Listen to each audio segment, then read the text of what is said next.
There are moments in life when everything looks the same on the outside. But inside, something begins to change.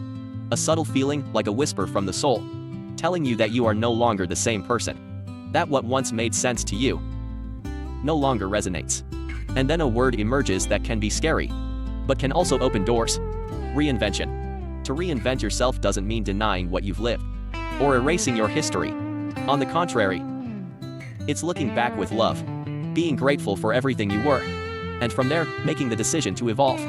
Perhaps it was a crisis, a loss, a separation, a career change, your children leaving home, or simply an inner voice saying, I need a new direction, something more, something of my own.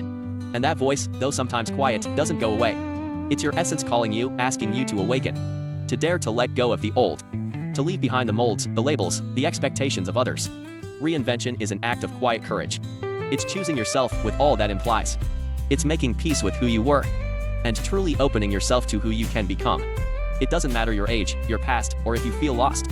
You are always on time. You can always return to yourself. Start by being silent. Ask yourself honestly, who am I really, here and now?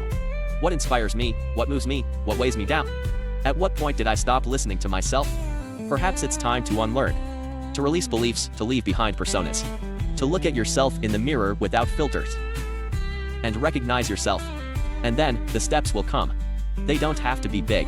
Sometimes it's enough to change a conversation, rekindle a forgotten passion, learn something new.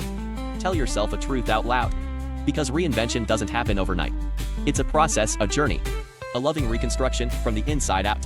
And yes, it's scary, but you should be more afraid of staying in a place where you no longer grow, where your light slowly fades. Today, perhaps without realizing it, you've already begun. Just by listening to yourself, by asking yourself this question, you are already taking the first step. Remember, your story isn't written in stone. You hold the pencil, and you can write a new chapter, so authentic, so free, so you. That embraces you completely. Do it for yourself. Do it for who you are. And for all you can still become. Copyright 2025 raudaldevida.blogspot.com. All rights reserved.